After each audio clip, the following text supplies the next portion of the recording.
Gishiri esto toki nipsandiu neno de que se sacan y me gishwa neme santa.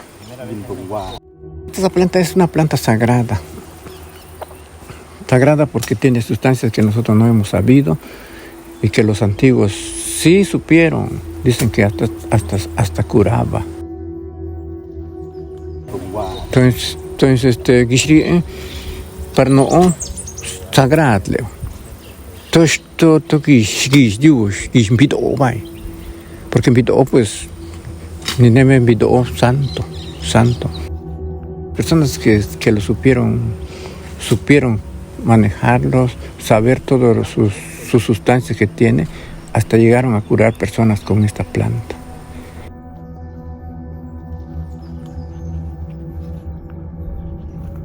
Nosotros solamente sabemos de que esa historia de que tiene medicina, tiene sustancia medicinal.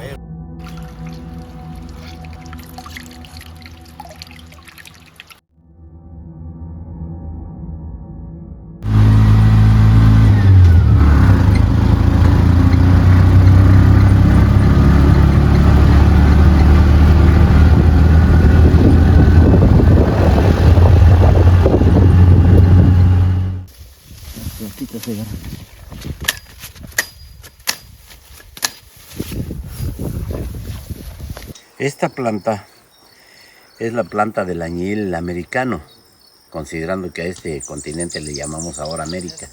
Es una planta que ya estaba aquí cuando los españoles llegaron, es el añil ancestral.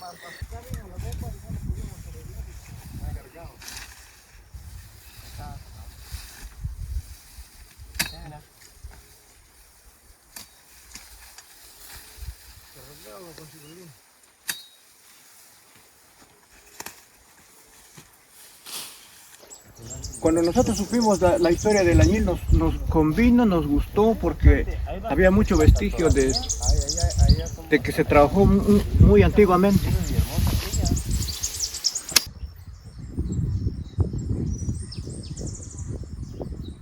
Del náhuatl se decía Xiu Quilit, y Xiu era turquesa o azul, y Quilit era hierba como quelite. Sí.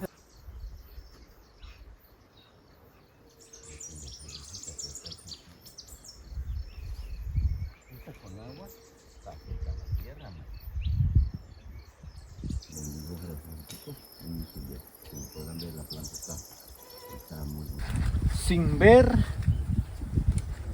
sin darse cuenta que se convierte en azul. Y el azul nosotros vemos que es verde, la planta es verde, pero se hace azul. Entonces para nosotros pues no es cualquier planta, es una planta bendita que misteriosa, de que de un momento a otro cambia de color.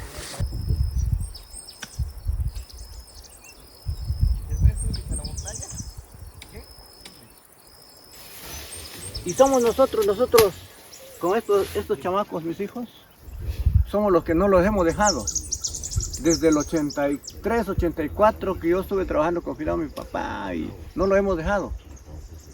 Hubo otras personas que le entraron también, pero lo abandonaron. Pero nosotros no lo abandonamos. Entonces, para nosotros pues es una planta muy buena porque nos deja una ganancia más extra. Mira cómo se ve azulita por la parte de abajo. Es muy grande la hoja, Cuando nosotros oímos de esto, pues decimos, no, pues sí, de los viejos tenemos que recordar o rescatar de nuestros antepasados. No, pues vamos a recordarlo. Vamos a tratar de rescatar las primeras plantas que trabajaron nuestros antepasados.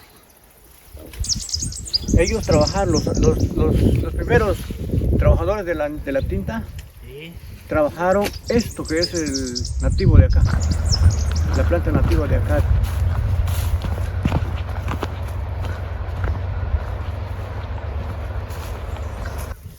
Entonces,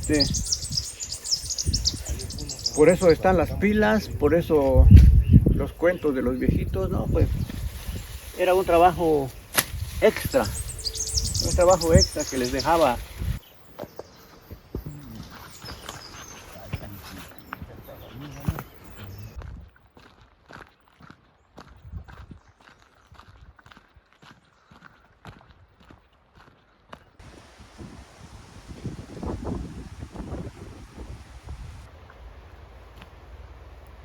Esta planta estuvo aquí siempre, en la Sierra Zapoteca, como está en todo México, pero no sabían que era la indigófera y tenían duda de que se pudiera cultivar y tenían duda y no sabían que se podía extraer pasta de añil. Y sin embargo, es nuestra planta indigófera y aquí está la muestra.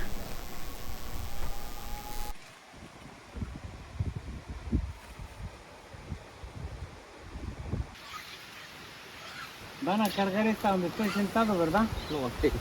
Pero está lleno de... Ah, sí, pero no pasa nada, ahorita salí. ¿Y esta por qué no lo cargan en esta que está limpia? Porque esta vamos a usar, esta está más dañada la pila. Bueno.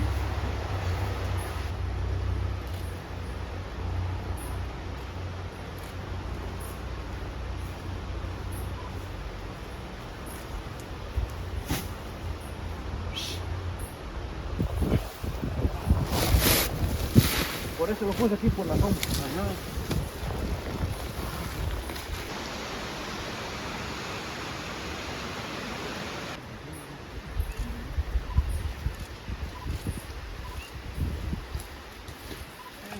Esa, ¿verdad?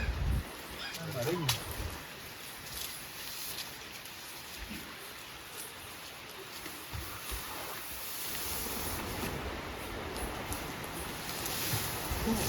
Está limpio, mira aquí. Ah, sí.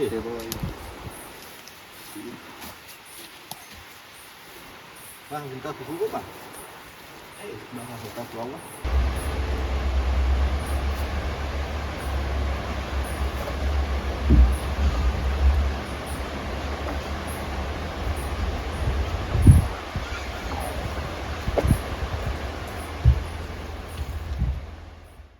Se tienen que tener unas piletas, digamos, aunque se puede hacer un recipiente si se tiene poco follaje, pero ya para un trabajo profesional y digamos un cuarto de hectárea, media hectárea o una hectárea de plantas se requieren mínimo 2 piletas, normalmente 3. La primera es la pileta que le llamamos de remojo, donde por infusión en frío se hace se extrae, digamos, el principio colorante indican. La segunda es la pileta de batido que le llaman. Se pasa ya nada más el agua remojada después de 12, 14, 16 y hasta 24 horas de remojo, donde ya está el añil digamos, disperso en el agua.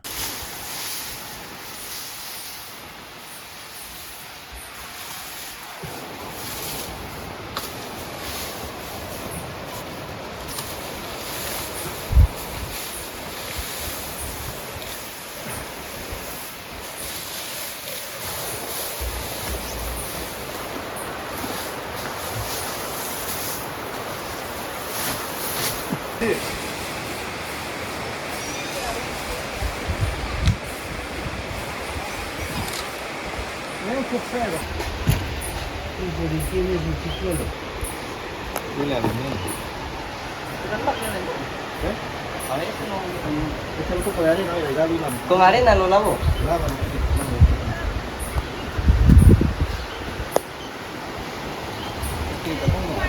No se falta tapón.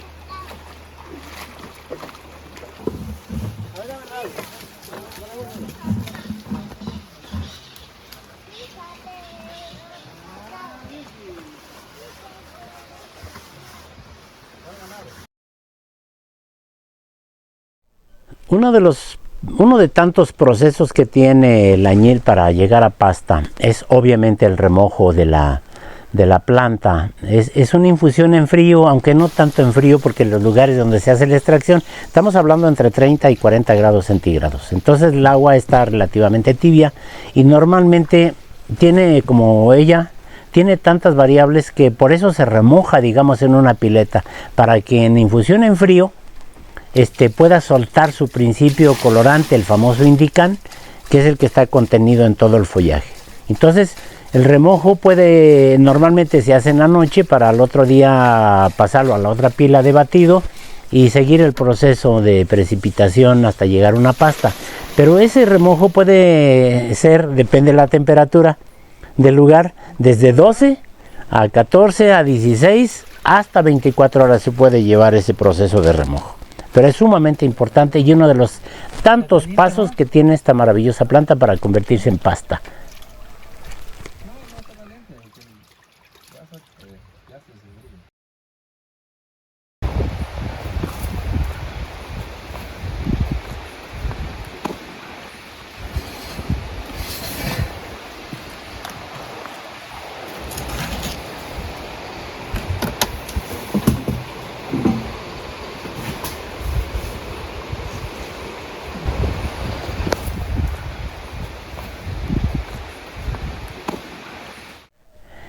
Cuando uno regresa al siguiente día a ver cómo es que se cocinaron las hojas, el proceso de cocción de las hojas del añil en la pila, es una imagen que uno se puede detener horas y horas y hacerle fotografías, porque allí está la pileta encalada, están las piedras, puede haber troncos.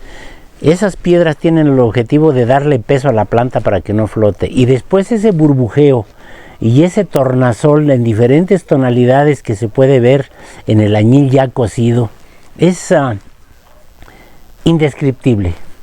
No podría describir hasta que alguien lo ve y está allí, puede hacer poesía con eso. Porque son momentos y colores verdaderamente sorprendentes.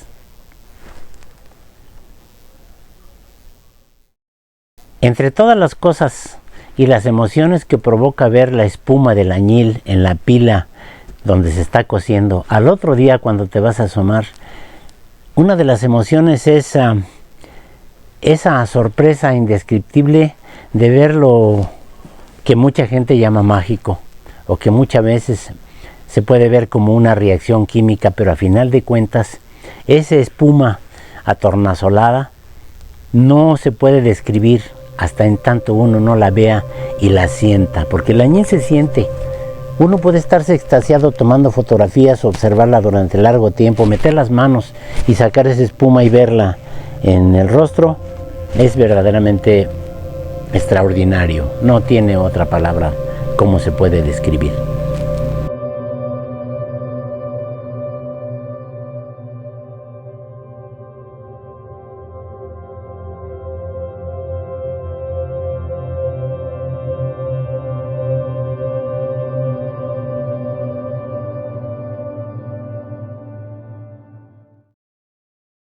Tiene un ojo ahí, lama.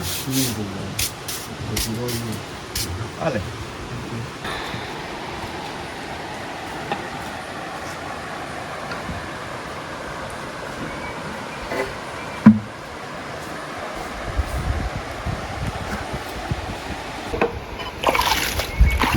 Miren nomás. Lo tenemos, sí. Este es el inicio de lo que se llama la remada, la extracción propiamente de la pasta del añil. Después de ver esto, que es el cocimiento de la planta durante, en este caso, que siempre hay diferencias de más o menos 24 horas de remojo, ya está la planta con un color suficiente para pasarla a la pila de batido, donde se va a oxigenar esta masa de agua con este azul turquesa maravilloso, que nos indica que ya la planta ya coció, ya soltó su principio colorante, que es el indicante. ¿Ya está tirando? No.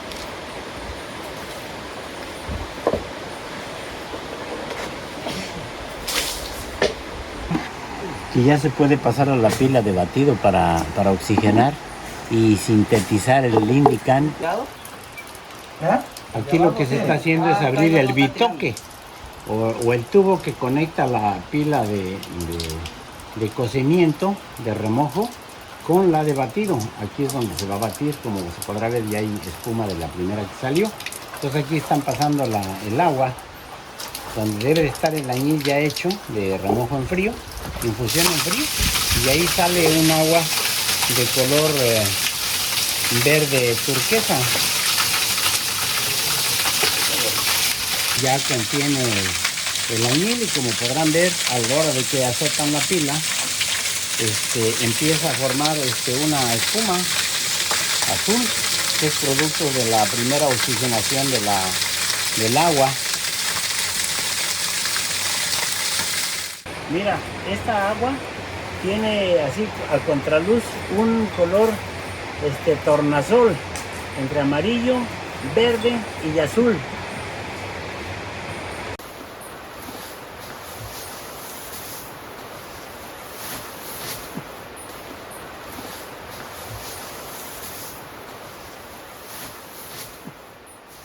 ¿La trapeada?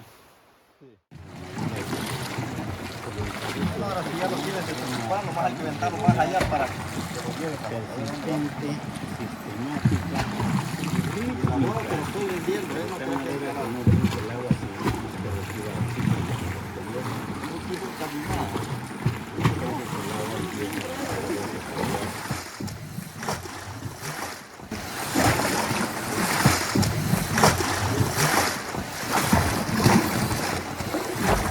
Vamos a ver, punto.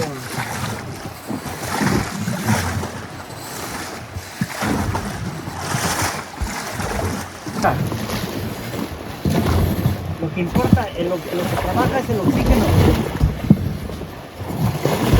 Por eso tiene que, al agitar, tiene que agarrarse aire desde arriba.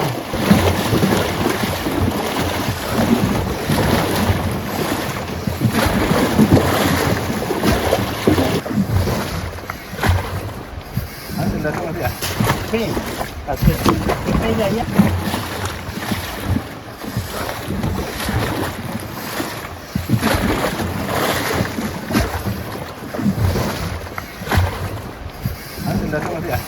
Sí, hasta que pegue allá. Se supone que el punto de batido está cuando la masa de agua deja de producir la espuma gruesa, que es la liberación de gas carbónico, y ya nada más queda una espuma de burbujas grandes que suben a la superficie por efecto del aire que se mete. Entonces el aire sale en forma de burbujas y se rompen rápido arriba. De otra manera, esta espuma no se libera tanto las burbujitas porque contienen gas, y el gas tarda en liberarse, y el oxígeno se libera más fácil.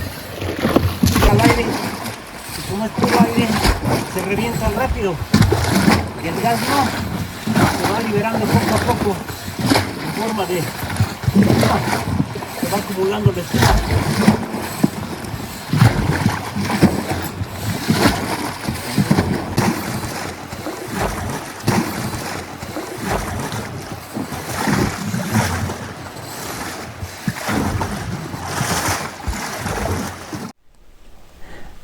El batido de el añil que está todavía disperso en el agua es un proceso verdaderamente sorprendente, porque es como el mar en diferentes gradaciones de color, incluso con espuma que se logra ver en forma abundante y de diferentes tonalidades, desde tornasol hasta blanco. Es como si el mar batiera sobre las rocas en un punto muy final, donde independientemente de la profundidad del mar o la espuma golpeando las piedras, se ve en una forma diferente cada vez. Durante todo el proceso de batido se puede ver todas las tonalidades que se alcanzan a ver, tanto en el cielo, digamos, en lo profundo del azul del cielo, como en las diferentes tonalidades de lo profundo del mar, la playa, las olas batiendo, y también nos remite a los azules que se pueden encontrar todavía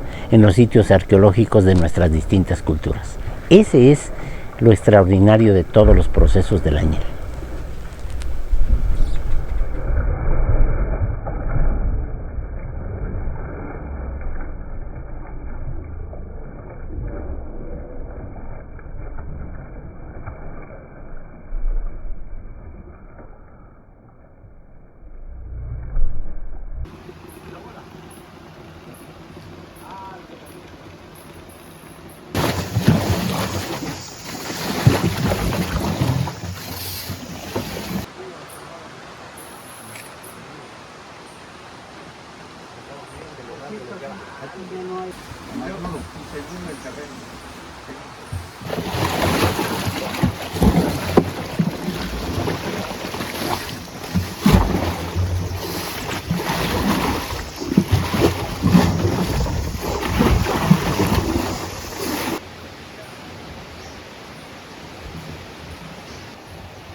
Este hacen los bollos, ¿no?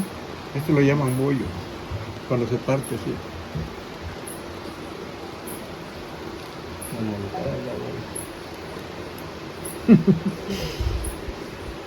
Ayer yo andaba ahí.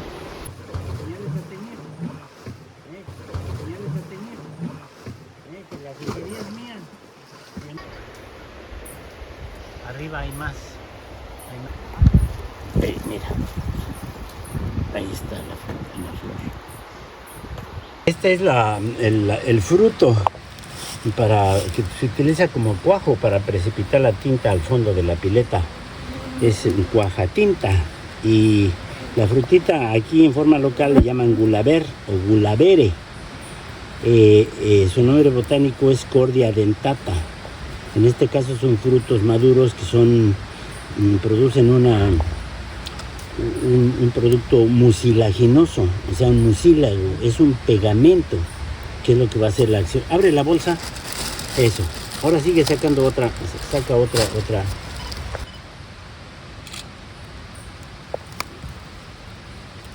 Eso lee.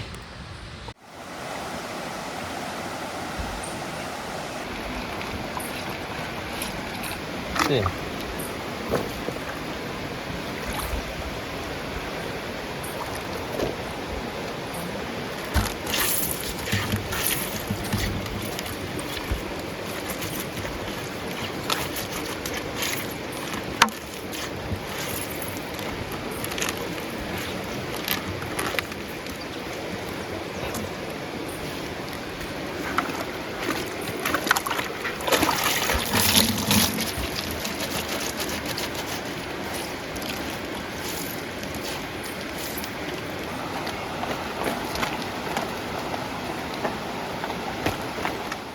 Después de que se hace el proceso de batido en la segunda pileta, viene ese extraño, raro y necesario proceso donde se le echa lo que le llaman el cuajo o la cuajatinta. En este caso particular, en esa zona de Oaxaca se utiliza la frutilla del gulaber o gulavere, la Cordia dentata, que es un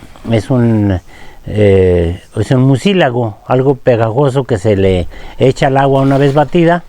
Eso hace que le dé peso, digamos, se precipite al fondo de la pileta, y después de que pasan, otra de las tantas variables que tiene el añil, puede pasar 2 horas, 3 horas o hasta 4 horas. Eso depende mucho de la cantidad de agua que tengamos, del añil contenido allí, pero es una de las tantas variables que tiene y es absolutamente indispensable y necesario hasta que se precipita el añil al fondo y sigue el siguiente proceso.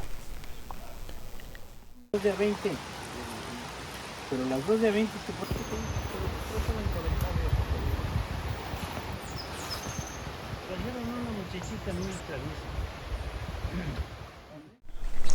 En el proceso de la extracción de la pasta del añil hay muchas variables, porque al final de cuentas es un proceso artesanal, y si alguien me dice que se puede hacer industrial va a tener el más profundo de los fracasos, porque la planta no tiene no tiene palabra, es una planta. Entonces, en la pileta última donde se hace la extracción, la aireación y la precipitación, normalmente las piletas grandes tienen tres bitoques que le llaman ellos, o tres fugas de agua. Uno está a 30 centímetros del piso, otro está a 20 o a 15 o a 10 y otro está a nivel de piso. Eso tiene como sentido esperar la precipitación de la tinta, y en la medida que se va precipitando al suelo, se va sacando el agua a 30, a 20 o a nivel de piso. Y ya cuando está a nivel de piso se le pone al final unas hierbas y se le va regulando la salida del agua para que no salga tinta. Se supone que la tinta ya está en tipo de lodo, precipitada en el fondo de la pileta. Y entonces ahí al final hay una piletilla chiquita donde cuando ya sacaron todas esas aguas superficiales blancas, ya nada más sale un lodo azul, que es el que va a salir a la piletilla que le llaman piletilla de recuperación. Ahí se recupera nada más el lodo azul, que se pasa a los tendales de manta para el escurrimiento final de la poca agua que pudiera tener, y ya nada más queda la pasta azul, todavía con húmeda, concentrada, que después se va a secar. El último paso es cuando se extrae de la piletilla de recuperación, esa que les mencioné al último, la tercer piletilla, ya se pasa la tinta líquida a los tendales de manta que se llaman. Tienen unas mantas grandes que tienen en un soporte allí medio rústico, ahí vacían y cuelan la tinta en una, hasta en una, ¿cómo le llaman? Pues en algo de plástico, y todavía le ponen unas hierbas ahí para colar la tinta, y se vacía sobre los tendales de manta. Ahí se deja normalmente una noche reposar para que vaya escurriendo. Hay un escurrimiento del resto de agua que pudiera tener la tinta húmeda, y al otro día lo único que encuentra uno es la pasta húmeda, todavía líquida, en el fondo de esas mantas. ¿Ya salió azul?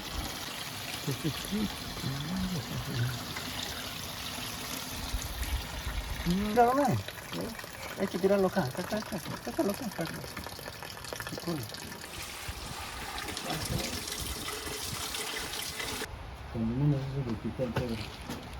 ¿Está pasando? ¿Negro?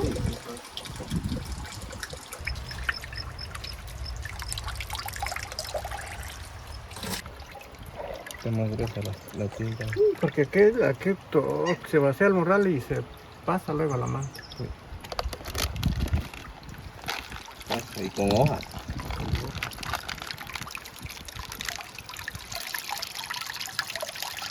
Este de tinta está más espesa. Sí, creo. Está más gruesa.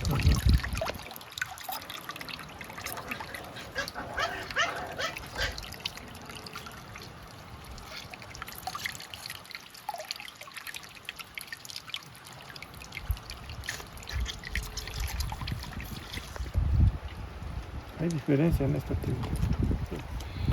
Cositas que no vemos en esa forma. ¿Dónde está? Ya va.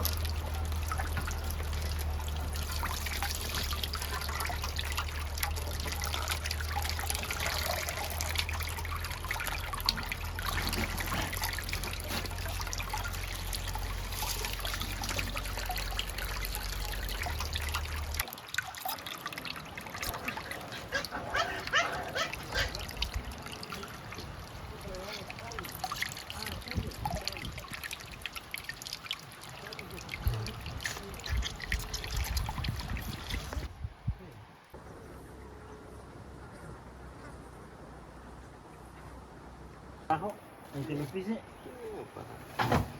pero un poquito. Tú no tienes allá, sí tienes una mata de esta, ¿verdad? Ya no queda.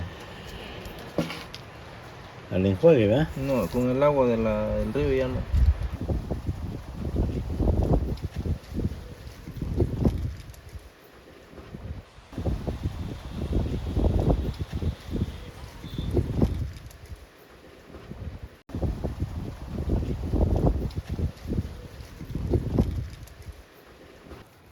Después ellos, para poderlas llevar a sus casas, porque el proceso de extracción del añil normalmente se hace cerca de donde se tienen las piletas, cerca del río, y se lleva a las casas al otro día, y ahí se le llaman bollos, hacen una apretura para extraerlo a la última agua, la cuelgan toda la noche y al otro día aparece el lodo añil, que ya se pone a secar y se convierte en las piedras duras que conocemos en el comercio. El añil carbonizado, que se llama.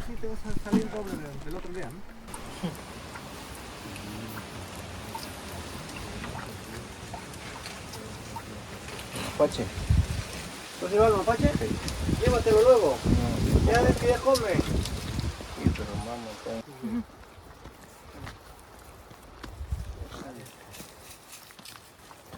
Para que nosotros podamos saber cuál es la indigófera introducida por los españoles y la indigófera nuestra, hay diferencias muy sutiles pero notables en su estructura de sus hojas. Quizá la importada tiene sus hojas más finas, más delgaditas, más puntiagudas, digamos que más azulosas, y la nuestra, la nativa, la Xuquilite, la cimarrona, el añil nuestro, tiene mucho más follaje y se ve más verde, y las hojitas son como más redondeadas, digamos. Aquí una muestra que se puede ver.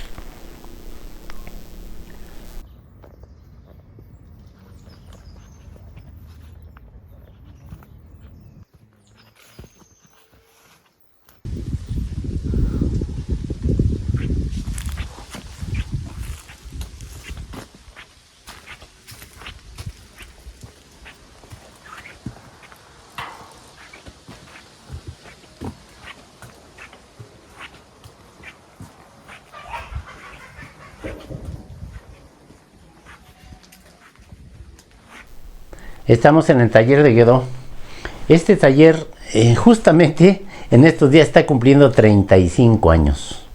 De tal manera que aquí se ha venido desarrollando una investigación que dio pie, desde luego, a la tecnología que se llama tintorería mexicana y que está soportada en un libro que se llama Tintorería Mexicana. Entonces, durante todo ese tiempo, uno de los principales colorantes que considero en México es el añil. El añil que se produce ahora en el istmo de Tehuantepec y que también se producía en la tierra caliente de Michoacán, esta pasta procede de una planta que se llama Indigófera añil o Indigófera tintoria, que introdujeron los españoles. Yo calculo que es un promedio de 400 años y que es posible que sea de origen africano o hindú. Y en la medida que se empezó a producir esta planta, se olvidó el añil que procede de la Indigófera subfruticosa, que así se conoce la planta nativa de América. Entonces, en este taller siempre tuvimos la inquietud de trabajar con esa planta. Yo la he encontrado por todo el territorio mexicano e incluso hasta Panamá, y en toda América está esa planta, pero no se trabaja, y menos en México. Entonces, no solamente se utiliza en taller de Guedó para teñir textiles, sino se usa también para convertirla en pintura. Entonces, de acuerdo con esa inquietud, nos dimos con un grupo de mis alumnas, nos dimos a conectarnos con artesanos productores de añil en la Sierra Zapoteca de Oaxaca, para hacer un experimento de inducirlos, invitarlos y ser socios para que plantaran lo que ellos le llaman añil cimarrón. Nunca habían trabajado con esa planta, entonces para ellos también es nuevo, y dio como resultado este trabajo que están viendo aquí en este video, y que yo lo utilizo para teñir textil. Y tengo una tesis soportada en mi segundo libro, que se llama Azul de Guedó, el antiguo azul maya, donde creo que esa pasta de añil se utilizaban las abuelas, las mujeres son las que hacían el trabajo textil, y luego los hombres recogían esa pasta de estas ollas donde se trabaja el añil orgánico, con recetas ancestrales en diferentes lugares del país, y entonces los tlacuilos o pintores utilizaban esta pasta para convertirla en pintura.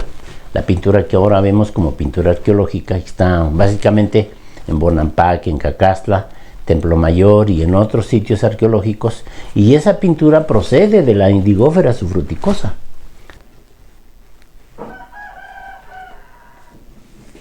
Aquí tenemos otra olla donde tenemos restos de pintura que se utilizaron para teñir textil, y entonces este añil sobrante, que ya es una pasta líquida, es lo que yo considero y sostengo en la tesis de mi segundo libro, de que este añil ya está soluble, y entonces de aquí tomaban los pintores el añil para pintura, para convertirlo en estuco, para pintura para estuco,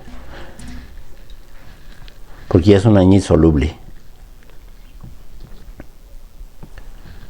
Y de aquí ya se procesa de otra manera, se pone a secar, se le da otra molienda y entonces se convierte en una pasta para poder pintar murales o cerámica, e incluso para pintura corporal ceremonial. Esto es lo que sería el segundo paso de la pasta del añil, que alguna vez sirvió para teñir textiles.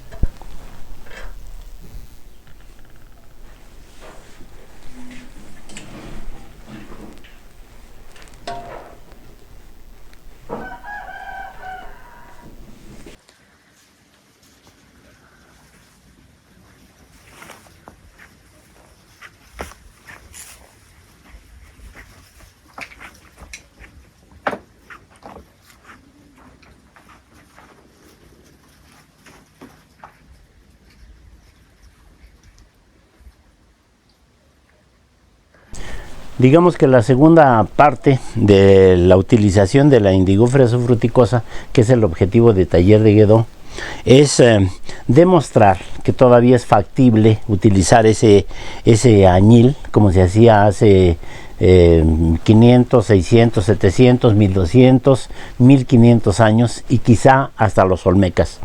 La Indigófera subfruticosa siempre ha estado en este territorio y fue usada ampliamente. Entonces lo que Taller de Guedó está haciendo es demostrar la tesis en su libro de Azul de Guedó, el antiguo azul maya, que todavía se puede utilizar. Aquí estoy haciendo una pintura con el glifo o topónimo de Soyaniquilpan, que es mi municipio, Sayanalquilpa, como fue escrito hace mucho tiempo. Entonces ahorita estoy aplicando una acuarela, estoy utilizando una acuarela. Esta parte de abajo ya está seca, y este es justamente el añil molido que sale de las ollas donde las abuelas hacían su trabajo textil. Y entonces los tlacuilos, en este caso yo, estoy utilizando el añil para pintura.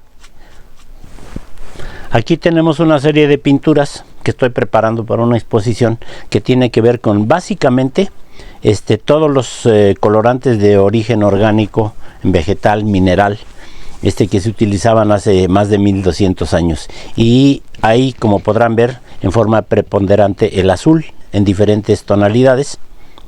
Y ese azul procede ya de la pintura que hicimos de extracción en la zapoteca con Indigófera subfruticosa, convertida en pintura. Sí. En esta pared se representa, se sintetiza todo el trabajo que se ha venido haciendo con la pintura orgánica en Taller de Guedó. Y aquí, como podrán ver, son pinturas aplicadas en estuco fresco. Cuando vienen mis alumnas, yo les hago un corte en la pared y les preparo un estuco, y sobre ese se aplican los diferentes colorantes que nosotros proponemos orgánicos, y desde luego está el azul también en todos los casos.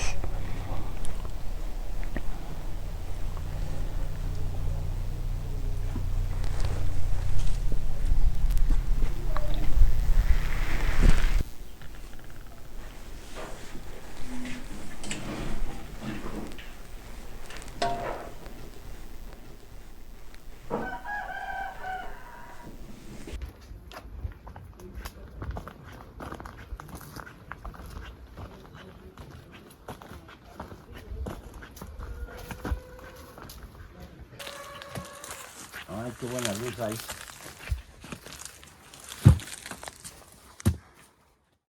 Una de las razones por la que hicimos el trabajo de el cultivo de la Indigofera subfruticosa en la Sierra de Oaxaca es porque yo hace muchos años estoy trabajando con esta planta, dado que, como les he explicado varias veces, la conozco desde hace más de 30 años y está distribuida por todo México y por toda América Latina. Y aquí en el taller de Guedó tengo unas plantas de la subfruticosa, de tal manera que estoy experimentando a ver si se adaptan al altiplano, porque son plantas de origen tropical básicamente. Se dan mejor en trópico, y como podrán ver, aquí tengo una subfruticosa que incluso ya está floreciendo. Está en su etapa de floración, sin embargo no da semilla, lo cual quiere decir que no está adaptada a las características que se requieren.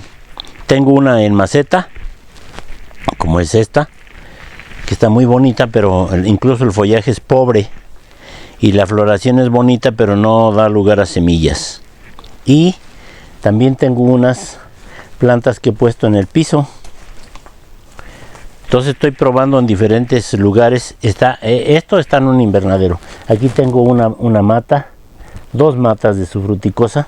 Aquí tengo una más pequeña. Incluso esta ya está floreciendo. Aquí están sus florecitas, pero está muy pequeña, que es una de las características de esta planta, que florece pronto para dar lugar a sus vainas y seguir su ciclo. Pero como podrán ver, en invernadero aún están pequeñas. Esa es una de las razones por la que he estado trabajando esta planta aquí y en diferentes lugares, y también en la Sierra Zapoteca.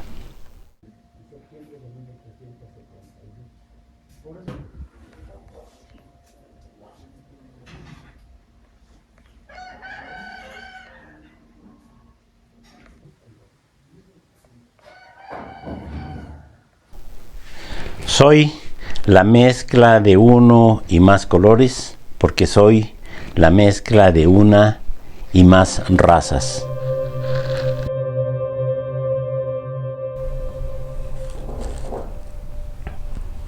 Mi nombre es Rocío Mena y también soy parte de este proyecto para recuperar la Indigofera subfruticosa en México, junto con Raúl Pontón y otras maravillosas personas. Yo soy diseñadora y he sido tintorera desde el 2012. Para mí los tintes naturales representan la magia en la tierra y son mi pasión. Hay muchas formas de preparar un baño de índigo guañil. Y es impresionante cómo a través de los diferentes países y culturas, todos de alguna forma lograron obtener este pigmento azul de hojas verdes. Entonces, una de las formas es mezclando sulfato de fierro con una base, o mezclando fructosa con una base, que puede ser cal en este caso. Y bueno, en general lo que se necesita es crear una oxidación-reducción. Al final, el índigo está lleno de procesos, de alquimia, de química, que todo se une para poder lograr estos tonos azules maravillosos.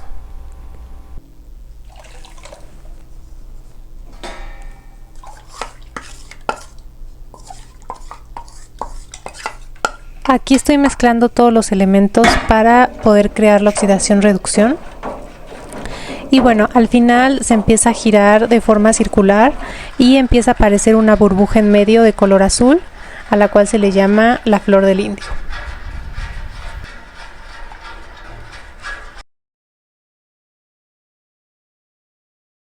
El proceso de teñido requiere de mucha paciencia y dedicación. Se requieren de varios baños para poder obtener un color más intenso, pero definitivamente es un proceso que vale la pena y se puede ver en los colores hermosos que aparecen al final.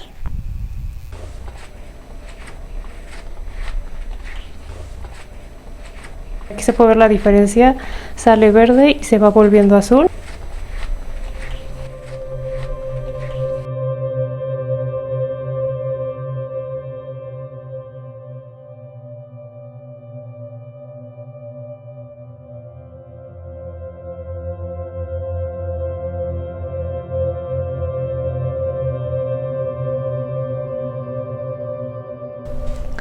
Desde el 2012 que aprendí a teñir, he pasado por diferentes técnicas, diferentes países, diferentes maestros, Y bueno, estos son algunos ejemplos de piezas que he creado a través de los años. También algo impresionante y que me gusta mucho es que el índigo no solo tiene diferentes procesos, sino que también está rodeado de leyendas, de historias, de incluso supersticiones alrededor de este color. Entonces, como pueden ver, el índigo está lleno de transformación, está lleno de alquimia, y eso se puede ver reflejado en los procesos, en las personas que tiñen y en las telas.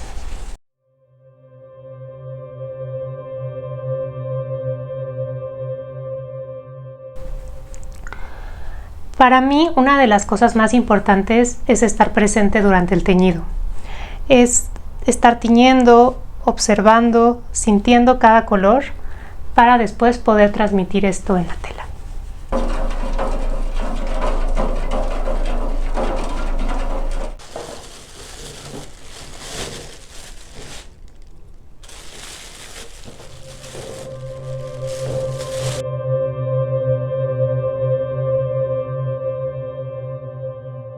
Como les decía, incluso hay muchas leyendas, supersticiones alrededor de este color. Hay quien dice que si uno está de malas, si uno no se tiene mala vibra en el momento, está enojado, que el color no sale.